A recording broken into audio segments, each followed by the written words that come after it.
Hello everyone, welcome to another episode of Onrain Tech Corner, the corner of the web where we talk about tech. And today we're going to be finally reviewing the iPhone SE2. Let's get started.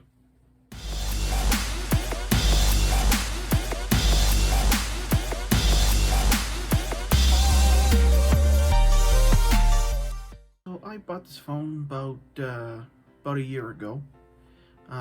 Sorry it's taking for me so long to actually review the damn product. I know the iPhone 12 has already come out, but I guess some review is better than no review. Let's kind of get things going here. First of all, I'd like to talk about the design. The design is actually really pleasing to the eye for me. Mainly because it looks like one of the older iPhones. It does look like the iPhone 8 from 2017. And I think it's because they reuse a lot of the old bodies when they make these SEs. Because I know the original SE back in 2014, 2015, somewhere around there, they used the iPhone 5S chassis. And another reason why I like this is because it still has the home button with Touch ID. They actually upgraded the Touch ID for this one. I know the iPhone SE2 did come in a only a select amount of colors. It came in white, which is the one I got. It came in product red, and it came in black. I was hoping to get the product red, but the company I'm with just did not have them in stock. One of the biggest things I gotta gripe about is there's no 3.5mm headphone jack. And it actually hasn't been that way since about 2016 with the introduction of the iPhone 7, I think. There was actually a few things to work around it. It does come with a pair of wired earbuds, which the quality is okay. I actually always liked the way the earbuds from Apple felt compared to something from like Sony or what LG used to sell. Things like dongles and Bluetooth headsets are quite affordable. So I mean, like for example, I got the Skull Candy wireless. They work amazing with the iPhone SE, and they should be able to work with any iPhone really. And the built-in speakers actually really sound great. No matter which orientation I had it in, they always sounded in stereo. I think it was using the speaker from people talk over the phone. They're using that as part of the stereo speaker system, and it works. I mean, I have no complaints about audio. I think that's why Apple was so big, especially when the iPod came out. It was just a big player in the audio space.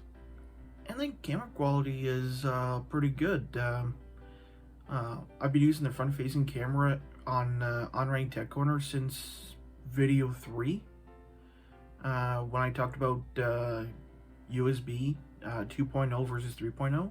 You've been getting kind of a sense what the front-facing iPhone camera's like. It can either shoot in 720p or 1080p at 30 frames per second. I do kind of wish they had a 60 FPS on the front-facing, but it's a budget phone, so it's actually pretty good. The rear-facing camera is actually really good too. It can record video at 720p, 1080p, and even 4K with frame rates up to 60 FPS. I didn't have much issues with it. I will leave photos that are taken with the rear camera up on the screen right here, so you get kind of an idea what they look like. I'll even include some photos of the front-facing cameras, maybe some selfies. Actually, scratch that. I don't take good selfies. Now, when this phone came out in 2020, April 2020, it released with 13.2, I think. I'll have the correct answer here somewhere. It's since been upgraded to iOS 14, and the odd fact is iOS 14 came out before the next major iteration of the iPhone, which is actually kind of a big deal. It's actually a size stuff for Apple. Usually iOS gets major updates every time a major release of the iPhone comes out, but they decided to release it a couple months after this version of the iPhone came out. I actually found it became way more user-friendly since then. I created an entire video um, just centered around how I love iOS 14 after using it just for 1 week. This one actually really did surprise me. I've been using Android for a number of years prior to this, and one thing I never really considered for this budget iPhone is wireless charging. Um, Actually, I never knew the iPhones had wireless charging since the iPhone 7 or 8. So I did do a lot of testing on this iPhone with Antutu, Geekbench. I even did my own battery test using Mario Kart Tour, Pokemon Go, and watching YouTube videos at the highest quality possible. Before we get into that testing, I do want to bring up one more downside that I have with this phone, and is that I wasn't really ready for dongle life. And what that is ever since they got rid of the headphone jack, people have been using the they had to use the lightning connector for everything. If you want to connect a pair of headphones, you would need a dongle for that. If you want to connect it to your television, you need a dongle for that.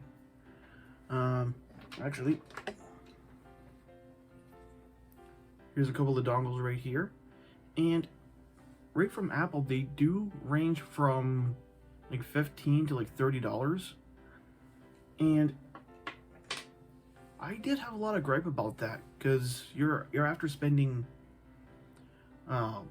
maybe not so much if you're going on a subsidized plan, but if you're paying for the phone outright, you're paying $700, $800, $900, maybe $1,400 if you're a baller, and then you have to pay more for dongles. That's kind of ridiculous to me.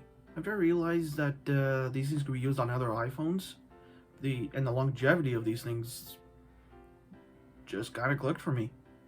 You know, if I get another iPhone, I already have the dongles. I don't have to pay for them again.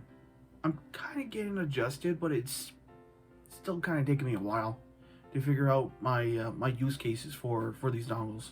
And another thing I want to mention, since I got the phone last year, I did drop it about a few dozen times, and other than the minor dents and scratches on the band, there's no spider cracks on the screen or any kind of damage on the back, which is actually really good.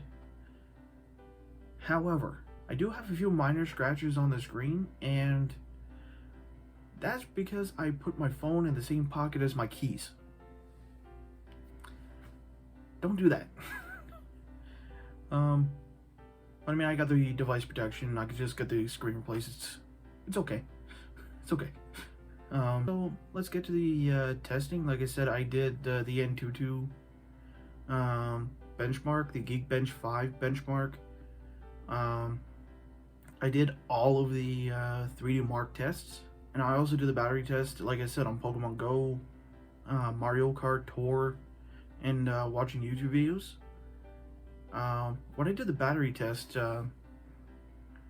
just to make sure I got an even playing field, I put the screen brightness to half, and I put the volume up to half as well, so you can get better battery life if you go lower on the screen brightness, or you can get less so you got higher brightness. So kind of puts us in that middle ground. And one last thing I do want to mention, all of these tests were done on iOS 14 and not iOS 13. But I don't think it'll make that much of a difference. I didn't find that much different in performance before and after I upgraded. So if you're ready to see some slides, let's begin.